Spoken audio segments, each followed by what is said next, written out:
नहमदुहु व नुसल्ली व नुसल्लिमु अला रसूलिहिल करीम अम्मा बाद।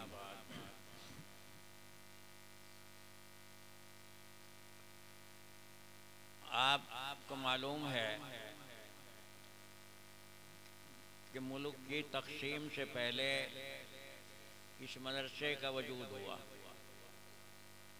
यानी मुल्क तक़सीम हुआ है, आज़ादी इस मुल्क को मिली है सन 47 में, और हमारे इस मदरसे की बुनियाद रखी गई है सन 46 में। ये वो ज़माना था कि जिस ज़माने में इलाके में कोई मदरसा मकतब भी नज़र नहीं आता था। ये एक दो मदरसे जिनकी ये बुनियादें रखी गईं, उसके बाद से आज तक बराबर यहाँ उलमा का आना, बुज़ुर्गों का आना, बड़े बड़े उलमा यहाँ तशरीफ़ लाते रहे, और बराबर ये आपका मदरसा 74-75 साल से अपने काम में खामोशी के साथ में लगा रहा। अगर उन्हें शुमार किया जाए, गिना जाए कितने बच्चे यहाँ से कुरान पाक पढ़ कर के निकले, कितने तलबा ने यहाँ से इल्म लिया, और कितने ने जाकर के फिर इस काम को दुनिया में फैलाना शुरू किया। एक ज़माना गुजरा, 74-75 साल का बहुत लंबा ज़माना होता है, एक सदी के करीब ज़माना गुजर जाता है। और ये अल्लाह का फजलो करम है कि अल्लाह के फजलो करम से उस वक्त से आज तक बराबर ये मदरसा खामोशी के साथ अपने काम कर रहा है। मैं अगर ये कहूँ कि आपके इस गांव में, और गांव में नहीं बल्कि कुर्बो जवार में, और कुर्बो जवार से भी आगे चलो, मुल्क के कोनों में इस मदरसे से पढ़े लिखे हजरात ज़रूर मौजूद हैं। हर घर के अंदर कुरान पाक पहुँचा, हर घर के अंदर दीनी किताबें पहुँची। हमारी इन बच्चियों ने बहुत से घरों में जा कर के कुरान पाक पढ़ाना शुरू किया, लेकिन ये सब काम बड़ी खामोशी के साथ में चलता रहा। आज के ज़माने में अल्लाह के फजलो करम से बहुत मदरसे वजूद में आए। आपकी इस बस्ती में भी बहुत मदरसे हैं, इलाके में बहुत मदरसे हैं। कोई गांव, कोई बस्ती अब खाली नहीं रही जहाँ के कोई मदरसा न बन गया हो। आप शायद ये सोचें कि इस मदरसे में कभी ऐसा नहीं हुआ कि नाज़रे पढ़ने वाले बच्चों को इनाम दिया गया हो या उनका हौसला बुलंद किया गया हो। लेकिन ज़माने के हालात होते हैं, अब हर एक मदरसा इस काम को भी लेकर के चला है कि ये भी मालूम हो जाए आप हजरात को कि देखो इस मदरसे से कितने बच्चों ने कुरान पाक पढ़ा है। कितने ऐसे बच्चे हैं जिन्होंने यहाँ से बहिश्ती ज़ेवर पढ़े, उर्दू की किताबें पढ़ी। ख़ास तौर से इन औरतों ने, लड़कियों ने कितने बहिश्ती ज़ेवर पढ़े, कितनी किताबें पढ़ी, कितना दीन सीखा। हमारे इस मदरसे का तो ये तरीक़ नहीं रहा। इसलिए मैं ये बात रद्द कर रहा हूँ कि शायद बहुत से लोग ये सवाल उठाएं कि ये क्या है, कभी तो ये पहले नहीं देखा गया। बात सही भी है। अगर पहले से ये होता और हमारे पास इसका एक रिकॉर्ड मौजूद होता तो आज आपको मालूम होता कि कई हज़ार बच्चे ऐसे हैं जिन्होंने इस मदरसे से इल्म दीन लिया है। लेकिन चूँकि ये हालात आए, शौक़ पैदा हुआ हमारे उन बच्चों को भी जिन्होंने यहाँ कुरान पाक पढ़ लिया है। जो लड़के हैं उन्हें हमने यहाँ फहरिस्त में इसलिए नहीं लिया कि इनमें से बहुत से बच्चे वो हैं जो हाफिज़ कुरान बनेंगे। उनके सरों के ऊपर जो दस्तार होगी, जो बुज़ुर्गों के बरकत वाले हाथ उनके सरों के ऊपर रखे जाएंगे, वो तो उस वक्त में होगा जब के जलसा होगा। और फिर बच्चे तो कुरान पाक के हाफिज़ भी बन जाते हैं। तो वो मौका उन्हें मिल जाता है कि उनके सरों के ऊपर दस्तार हो जाती है। लेकिन हमारी ये लड़कियाँ, इन्होंने कुछ सूरतें कुरान पाक की हिफाजत की, यानी वो सूरतें जिनके पढ़ने की बड़ी फजीलतें आई हैं, या वो सूरतें या वो कुरान पाक का एक या दो पारा जिनकी ज़रूरत नमाज में पेश आती है, वो तो इन बच्चियों ने हिफज कर लिए। और हमने जो इन्हें चेक किया तो पता चला कि ये उर्दू वगैरह भी खूब अच्छी तरीके से पढ़ लेती हैं। इसलिए सोचा गया कि एक आध किताब भी इन्हें इनाम में दे दी जाए, ताकि घरों के अंदर ये पता चले कि बच्चों की तरबियत, बच्चों की परवरिश किस तरीके से की जाती है। ये खुद भी इस लायक बन गई कि ये अपने आप भी उर्दू आपको पढ़ा सकती हैं, समझा सकती हैं। घरों में माओं को, बहनों को, भाभियों को, सबको ये पढ़ करके सुना सकती हैं। कुरान पाक माशाअल्लाह ये ठीक पढ़ने लगी हैं। तो खुद इनका भी जज्बा हुआ कि और मदरसों में तो लड़कियों को इनाम दिए जा रहे हैं और हमें कोई पूछता ही नहीं। इनके पढ़ाने वाले जो उस्ताद हैं उनकी भी ये तमन्ना हुई कि साहब कुछ इन्हें भी इनाम वगैरह तकसीम कर दिया जाए। लेकिन चूंकि एक बात मशहूर हो चुकी है दस्तार की, पगड़ी की, तो बहुत से लोग ये सोचने लगे ये शायद लड़कियों को दस्तार या पगड़ी दी जा रही है। बड़े चर्चे हुए इसके भी कि साहब पगड़ी पगड़ी, दस्तार नहीं, पगड़ी नहीं। ये तो सिर्फ मदरसे की तरफ से इस बात का इत्मीनान आपको दिलाया गया है। देखो ये लड़कियां आपकी इस लायक हो गई हैं कि ये कुरान पाक पढ़ लेती हैं। अब ये जिम्मेदारी माओं की और वालिदैन की आती है कि ये इन बच्चियों को सुबह ही घरों में कुरान पाक की तिलावत का शौक दिलाएं। और फिर जो किताबें इन्हें मदरसा इनाम में दे रहा है उन किताबों में कभी सुन लिया करो, ये उन बुजुर्गों के हाथ की लिखी हुई किताब है जो बहुत अल्लाह वाले और बड़े मशहूर हैं आज के ज़माने में भी। उन्होंने हर तरीके का शरीयत का इल्म किताबों में जमा किया है। इसमें ये दिखाया गया है कि देखो ये जो आपके बच्चे हैं, इन बच्चों को आप किस तरीके से पालें, किस तरीके से परवरिश करें। मुसलमान का बच्चा माँ की गोद के अंदर से ही सीख करके चलना चाहिए कि मैं मुसलमान के घर में हूँ। कमाना, दौलत इकट्ठी करना, ये तो हमारी फितरत में है, यानी अल्लाह ने पैदाइश के अंदर ही ये बात डाल दी है। लेकिन बच्चे के अंदर दीन आना, बच्चे के अंदर शौक पैदा होना, ये एक जिम्मेदारी माँ बाप की आती है कि वो बच्चे को इस लायक बनाए कि वो बड़ा हो करके वज़ीर आज़म बन जाए, बड़ा हो करके बहुत बड़ा ताजिर बन जाए, बड़ा हो करके वो बहुत बड़ा किसान काश्तकार बन जाए, लीडर बन जाए। लेकिन वो ये समझे कि देखो मैं मुसलमान हूँ। ये जिम्मेदारी माँ बाप की आती है कि बच्चे का ऐसा जहन बना दो। इसी किताब के अंदर एक किस्सा लिखा है। बहुत बड़े बुजुर्ग हुए हैं दिल्ली के, हजरत ख्वाजा कुतुबुद्दीन बख्तियार काकी, ये उनका नाम है, मज़ार है उनका दिल्ली में। बहुत से लोगों ने नाम भी सुना है। उन्होंने लिखा है कि ये ख्वाजा कुतुबुद्दीन बख्तियार काकी जब माँ की गोद में बच्चे थे तो माँ को, बाप को ये हुआ, वो बैठ कर के सोचने लगे देखो ये हमारा बच्चा है, इसे के दिल में हमें ये बात बिठा देनी चाहिए कि रोजी देने वाला और इज्जत देने वाला वो अल्लाह है।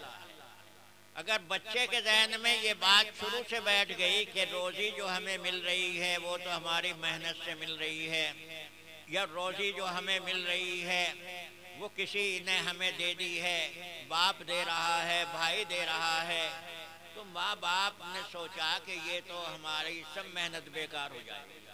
हमें तो इस बच्चे का जहन ये बनाना है कि रोजी देने वाला अल्लाह के सिवा कोई नहीं। ये देखो ये माँ बाप थे जो इस बात को सोच रहे थे। माँ ने कहा मेरी समझ में बात आ गई, अब मैं ये तरकीब करूँगी, आपको इसमें कुछ हिस्सा लेने की ज़रूरत नहीं। माँ ने ये किया कि ये बच्चा जब मदरसे में जाने लगा या उस ज़माने के स्कूल में जाने लगा और बच्चा मदरसे से आता तो माँ पहले से पका करके रोटी एक तरफ रख देती, अलमारी में कहीं पर रख देती। बच्चा आता, अम्मी रोटी, माँ कहती अल्लाह देगा, अल्लाह से मांगो। कुछ देर बच्चा जरा चुप बैठा, फिर माँ ने कहा देखो अल्लाह ने रोटी तुम्हारे लिए रख दी होगी। कहाँ रख दी होगी? जाओ देखो अलमारी में। अब वो रोटी उसे पक्की पकाई मिल जाती। ये एक दिन नहीं, माँ ने रोज ऐसा ही किया। अब बच्चे को तो यकीन हो गया कि रोटी देने वाला, रोजी देने वाला अल्लाह है। एक रोज ऐसा हुआ कि रिश्तेदारी में कोई तकरीब थी, कोई शादी थी, माँ वहाँ चली गई और इत्तिफाकी बात कि रोटी पका करके रखना भूल गई। अब वो रोटी जो वहाँ से जब वहाँ तकरीब में से रोटी याद आया, वो हो आज तो मेरी सारी मेहनत बेकार जाएगी। बच्चा मदरसे से आ गया होगा, उसे अलमारी में रोटी रखी मिलने की नहीं। अब वो तो ये सोचेगा कि अल्लाह भी कभी कभी ऐसा है, कभी रोटी बंद कर देता है, आज तो मेरी रोटी नहीं। या वो सोचेगा कि माँ मुझे बहका रही है, रोटी अल्लाह नहीं देता, ये तो कहीं और से मिलती है, तो मेरी तो सारी मेहनत बेकार हो गई। अब चल भी रही है घर की तरह, आंखों से आंसू भी टपक रहे हैं, रो भी रही है कि अल्लाह आज मेरी मेहनत की लाज तू रख ली। अब आई तो देखा कि बच्चा आराम के साथ लेट रहा। बेटा आराम के साथ लेटे हुए हो, खाना? कि अम्मी खाना मैं खा चुका। खाना कहाँ से आया? कि अल्लाह ने दिया। कुदरत का निजाम देखो, हम अगर उसकी तरफ एक बालिश बढ़ते हैं तो अल्लाह हमारी तरफ हाथों बढ़ता है। माँ ने ये कोशिश की कि मेरे बच्चे के ज़हन में ये बन जाए कि रोटी अल्लाह देता है। आज अगर माँ भूल गई अपनी आदत को, वो इसका इंतजाम न कर सकी, तो कुदरत ने अपनी तरफ से वही अलमारी में रोटी रखवा दी ताकि माँ की मेहनत बेकार न जाए। ये है ख्वाजा कुतुबुद्दीन बख्तियार काकी रहमतुल्लाह अलैह, जो अपने ज़माने के बहुत बड़े बुजुर्ग हुए हैं। और चूंकि ये शाही दौर था, उस जमाने के बादशाह भी आपके खिदमत में पहुंचा करते थे। तो ये काम तो माँ बाप का है कि माँ बाप बच्चे का ये जहन न बनाए कि वो दुनिया ही के बन करके रह जाए। दुनिया है, खाना भी पड़ेगा, मकान की भी जरूरत पड़ेगी, कमाना भी पड़ेगा, लेकिन हमारा ये बच्चा माँ की गोद में अगर ये सबक लेकर के चलता है कि मैं खुद नहीं, मुझे तो अल्लाह ने भेजा है, मैं वो हूँ जो गुलाम हूँ आकाए दो जहां सरकारे दो आलम सल्लल्लाहु अलैहि वसल्लम का। अब अगर आप इसे गांव का प्रधान बना दें और मुल्क का प्रधानमंत्री बना दें, लीडर बना दें, लेकिन वो अपने अल्लाह को नहीं भूलेगा। तो भाई मदरसे वालों का काम तो ये है कि मदरसे वालों ने तो आपके बच्चों को लाइन के ऊपर लगा दिया। अब इस लाइन को ताज़ा रखना, इस लाइन के ऊपर बच्चों को चलाना, ये जिम्मेदारी माँ बाप की आ जाती है। हम जो ये कहते हैं कि साहब क्या किया जाए, साहब पढ़े लिखे लोग बहुत हो गए लेकिन अमल नहीं रहा, इसमें हमारी भी बहुत बड़ी कमी है। बच्चा मदरसे में रहा 6 घंटे और 24 घंटे में से 6 घंटे निकाल दो तो 18 घंटे वो आपके पास रहा। 18 घंटे जहाँ वो जिस माहौल में रह रहा है, माँ कभी उसे ना तो ये सिखलाती देखो अल्लाह के रसूल का तरीका ये है कि दाहिने हाथ से खाया करते हैं, माँ कभी उसे ये नहीं सिखलाती अल्लाह के रसूल का तरीका ये है कि जब खाने के लिए बैठो तो हाथ धो लिया करते हैं। ये सुन्नत भी है, अगर सुन्नत के ऊपर अमल करोगे तो सवाब मिलेगा। माँ कभी उसे ये भी नहीं सिखलाती कि सुबह उठा करते हैं तो अल्लाह का नाम ले दिया करते हैं। आप अगर ये सोचते हैं कि ये सारे काम, सारी जिम्मेदारियां मदरसे वाले करेंगे तो ये हमारी भूल है। असल तो मदरसे वालों का काम यह है कि वो लाइन के ऊपर लगा दें। अब लाइन के ऊपर लग गया है बच्चा, अब इसकी तरबियत करना, इसको पालना और सही दीन की लाइन के ऊपर बच्चे को चलाना, ये माँ बाप की जिम्मेदारी आती है। बच्चा कहीं से आया, खेल कूद करके आया, कहीं से कोई चीज़ उठा लाया, अब माँ उसे बड़े प्यार के साथ में रख लेती है। अगर पहले उसे तंबी कर दी गई, डांट दी गई, ये दूसरे की चीज़ उठा करके क्यों लाया है, इसे चीज़ को वहीं रख करके आओ, तो उसका जहन ठीक बन जाएगा।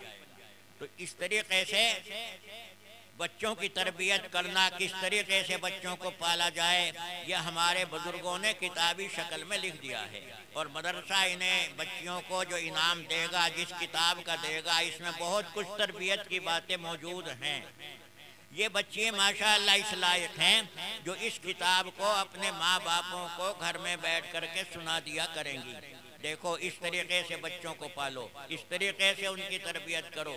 ये मखसूस दुआएं हैं, ये दुआएं खुद भी याद कर लो, बच्चों के भी याद करा दो। तो भाई इन्हें ज़रा शौक़ पैदा हुआ, हमने ये सोचा अच्छा है इनके माँ बाप भी आवें, आकर के ज़रा अपने बच्चियों का हौसला बढ़ावें। लेकिन एक अजीब हाल मुल्क का रहा, मुल्क का नहीं दुनिया का। अगर ज़रा भी हो तो दस्तार के तो बहुत शौक़, पगड़ी में देखो कितने लोग जमा हो जाएंगे।